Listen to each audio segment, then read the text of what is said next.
नमस्ते। मेरा नाम श्याम सुंदर पालीवाल है। मैं राजसमंद के एक छोटे से गांव पिपलांत्री में रहता हूं और वहां पर मैं बेटी, पानी, पेड़, गोचर भूमि और इसके माध्यम से लोगों को रोजगार देने का काम करता हूं। आप सब जानते होंगे, आप पढ़े लिखे हैं, आप सोशल मीडिया और अखबार पढ़ते हैं।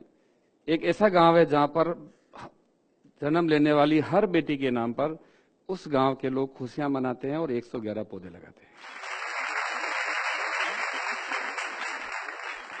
मैं उस गांव का रहने वाला हूं और मैं मेरे बारे में बता दूं, मैं छोटा था, 6 साल का था, तब मेरी मां मर गई। बहुत परेशानी में हम लोगों ने जीवन यापन किया। मेरे बड़े भाई साहब या मेरे परिवार के लोग कहीं अलग धंधा करते थे तो वहां चले गए। वहां जाने के बाद उन लोगों ने गोबर का टोपला सिर पर रख दिया कि यही बेटा अपना धंधा और ये काम करना है। फिर सोचा कि नहीं, ये मेरी मंजिल नहीं हो सकती है, मुझे देश के लिए, मेरे परिवार के लिए कुछ करना है। और मैं वापस मेरे गांव आ गया और संघर्ष करना शुरू किया। और संघर्ष करते करते मैं मेरे गांव का सरपंच बना। और सरपंच बनने के बाद मैंने कोशिश की कि मैं धरती माता की सेवा करूं। मेरे एरिया में इतने बड़े स्तर पर माइनिंग होती है जिसका नाम Guinness book of world record में दर्ज है। और माइनिंग से कितना बड़ा नुकसान हो सकता है इसका अंदाजा आप लगा सकते हो। जहां धरती माता का सीना चीरा जाता हो, वहां मलबे के पहाड़ खड़े होते हो, प्रदूषण होता हो, लोग ढंग से श्वास नहीं ले सकते हो, उस एरिया में पक्षी नजर नहीं आता हो, उस एरिया में हम लोगों ने आज तक गांव की गरीब महिलाएं, विकलांग, विधवा, कमजोर लोगों ने वहां पर 3 लाख पौधे लगाए। और आज मेरे गांव में इतने पक्षी आते हैं कि देखने के लिए 200 लोग रोज आते हैं। रोज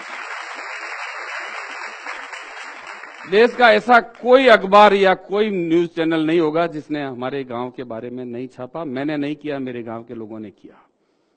मैं ये मानता हूं कि आप रास्ता ढूंढ लेंगे, काम कर लेंगे, पर गांव की गरीब, विधवा हो चुकी महिला, विकलांग, मानसिक रूप से कमजोर बच्चे, उनको भी इस दुनिया में जीने का उतना ही हक है जितना हमें है। मेरे गांव का तीतर, मोर, खरगोश, पैंथर, बंदर, चूहा, गिलेरी, कोयल, उसका भी उतना ही हक है जितना मेरा है। क्योंकि मुझे इंसान कुदरत ने दिमाग दिया है, जबान दी है, उसको बोलने का उसको दिमाग नहीं दिया। इसलिए ऐसा नहीं हो कि मैं उसको मार कर खा जाऊं या उसके हक को भी खा जाऊं। इस काम को रोकने का काम मेरे गांव के लोगों ने, हम लोगों ने किया। और उस गांव का नाम आप यूट्यूब, फेसबुक, गूगल या अन्य जो भी व्यवस्था है उससे देखिए, पिपलांत्री। कई सैकड़ों उस पर डॉक्यूमेंट्रियां बनी है और उसको देखने के लिए दुनिया भर के लोग वहां आते हैं। कई फिल्में उस पर बनी हैं, कई मैगजीन उस पर लिखे गए हैं। 7वीं और 8वीं कक्षा के राजस्थान के पाठ्यक्रम में उसका नाम आया है, उसको बच्चे पढ़ रहे हैं। डेनमार्क की सरकार प्राइमरी एजुकेशन में उसको पढ़ा रही है। अर्जेंटीना के एक दल आया हुआ है जो मेरे गांव के कामों पर एक फिल्म बना रहा है। उस फिल्म का नाम है ट्री सिस्टर, पेड़ों की बहनें। इस तरह के काम उस गांव में हो रहे हैं। मैं खुश नसीब हूं और गौरवान्वित महसूस करता हूं कि मैं उस गांव का रहने वाला हूं। बेटी, पानी, पेड़, गोचर भूमि और वन्य जीवों के लिए काम करने वाला नाम है पिपलांत्री। मेरे गांव में जितनी भी बेटियां पैदा होती है, गांव वाले लोग खुशियां मनाते हैं और उस बेटी के नाम पर पौधे लगाते हैं। गांव के लोग चंदा इकट्ठा करते हैं कि ये गरीब परिवार की बेटी है, उस बेटी के कुछ ना कुछ आज हम एफडी करवा दें। 21,000 रुपए गांव वाले इकट्ठा करते हैं, 10,000 रुपए उसके परिवार से लेते हैं और वो 31,000 रुपए की एफडी करवाते हैं और एक एफिडेविट लेते हैं कि मेरे परिवार में कोई भी व्यक्ति भ्रूण हत्या नहीं करेगा। मेरी बेटी के जन्मदिन पर लगाए गए 111 पौधे, 111 पौधे, मेरी बेटी का पालन पोषण इन दोनों का समान रूप से करूंगा। मैं इसको शिक्षा से वंचित नहीं रखूंगा, मैं इसका बाल विवाह नहीं करूंगा। यह पौधे एवं मेरी बेटी जब बालिग होगी तब ये पौधे पेड़ बनेंगे और मेरी गांव की संपत्ति होगी, इस पर मेरा अधिकार नहीं होगा। और इन सबको देखकर दुनिया भर के लोग वहां आते हैं। अभी यूनियन बैंक ऑफ इंडिया ने मेरे गांव के 300 बच्चों को गोद लिया है और 60 लाख रुपए दिए। ये एक गांव में हो रहा है। आप समझ सकते हैं गांव की व्यवस्थाएं क्या है। राजस्थान के 9,800 ग्राम पंचायतें हैं। गांव में जाते ही हमें ये लगता है कि पानी नहीं होगा, पीने का पानी साफ नहीं होगा, गांव में गंदगी होगी, गांव में कचरा होगा। और इस तरह की व्यवस्थाओं को बदलने का काम पिपलांत्री के लोगों ने किया है, जिसको आज पूरा विश्व देखता है। और इसको देखकर राजस्थान की माननीय मुख्यमंत्री, महाराष्ट्र के मुख्यमंत्री कई लोगों ने वहां आकर उस मॉडल को अपने अपने क्षेत्र में अपनाया। उसका पिपलांतरी मॉडल नाम देकर कई योजनाएं उस नाम से शुरू की है। जल संरक्षण, वृक्षारोपण, बेटी बचाने पर, बेटी गौरव उद्यान, राजीव गांधी सेवा केंद्र, मुख्यमंत्री जल स्वावलंबन योजना जैसी कई योजनाएं, वहां से कुछ सीख कर कई सरकारें इस पर काम कर रही है और ये पिपलांतरी में हुआ है और पिपलांतरी के अलावा पूरे राजस्थान में ये काम चल रहा है। आज हम किसी व्यक्ति से उधार लेते हैं, आप कल्पना कीजिए कोई भी वित्तीय व्यवस्था, कोई बैंक, कोई साहूकार हमें उधार पैसा देता है, लोन देता है, तो वो छोड़ता है क्या? हमें कभी नहीं छोड़ता है। हमारे बच्चों को उसकी भरपाई करनी पड़ती है।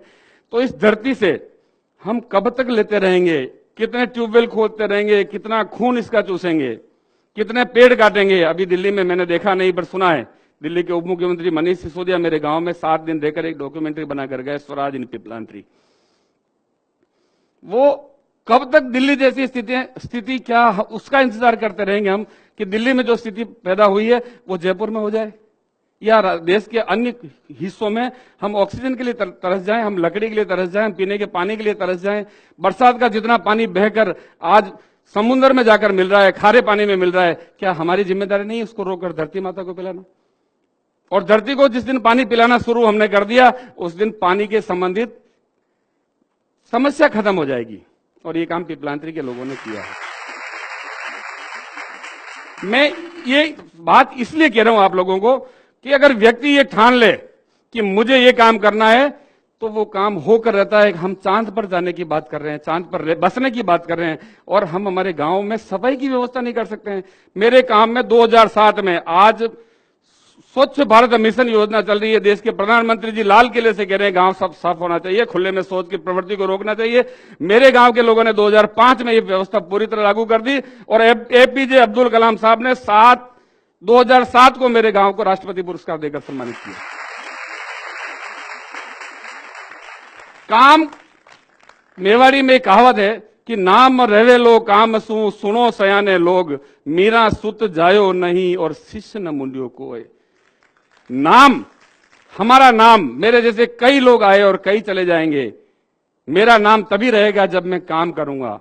मीराबाई का नाम आज भी अमर है। मीराबाई का कोई संतान नहीं थी और कोई शिष्य नहीं था। महाराणा प्रताप की संतान को कोई नहीं जानता है, महाराणा प्रताप के कामों को सब लोग जानते हैं। इसलिए हम अपने आप को साबित करें। मैंने जैसे ही गांव का सरपंच बना, सबसे पहला नारा दिया था मैंने खुद ही को कर बुलंद इतना कि खुदा खुद तुझसे पूछे तेरी रजा क्या है। और वही हुआ। मेरे गांव का कोई भी व्यक्ति किसी भी मंत्रालय में, किसी भी मंत्री के पास, किसी जनप्रतिनिधि के पास, अधिकारी के पास नहीं गया कि मुझे ये चाहिए। सभी अधिकारी, जनप्रतिनिधियों ने आकर बताया कि आपके गांव में क्या व्यवस्था है, स्कूल नहीं है। एक आदेश में मेरे गांव के सरपंच की चेयर पर बैठकर वहां के राजस्थान के शिक्षा मंत्री ने सभी स्कूलों को प्रमोट कर दिए, आंगनबाड़ी खोल दी, वाटर सप्लाई की स्कीमें कर दी, सड़कें बना दी। जितना पैसा चाहिए था उतना पैसा सरकार ने लाकर दे दिया। आपको अपने आप को साबित करना पड़ेगा कि मैं ईमानदार हूं और काम के प्रति ईमानदार हूं। ईमानदारी दो तरह की है, एक तो ईमानदार हूं और एक काम के प्रति ईमानदार हूं। आज का काम आज ही करूंगा, आज का काम कल पर नहीं छोड़ूंगा, तब जाकर देश का भला हो सकता है। 1.25 अरब की जनसंख्या है हिंदुस्तान की। अगर एक व्यक्ति एक पेड़ भी रोज हर साल लगा देवे तो 1.25 अरब पेड़ लगेंगे, समस्या जड़ से खत्म हो सकती है। क्या हम में ये जज्बा नहीं है? हम ये जज्बा लोगों में पैदा नहीं कर सकते? और ये काम आप लोग कर सकते हो और आपको करना पड़ेगा। एक गांव की विकलांग, विधवा, कमजोर महिला कर सकती है तो आप क्यों नहीं कर सकते हो? ये काम करना पड़ेगा। कोई कलम चलाकर करे, कोई झाड़ू उठाकर करे, कोई किसी गलत चीज का विरोध करके करे, पर करना पड़ेगा आप लोगों को। तब जाकर हमारा समय निकल गया, 50 साल की उम्र हो गई, पता नहीं कब चले जाएंगे, पर क्योंकि इस दुनिया को आपको जीना है, इसलिए आपको करना पड़ेगा ये काम।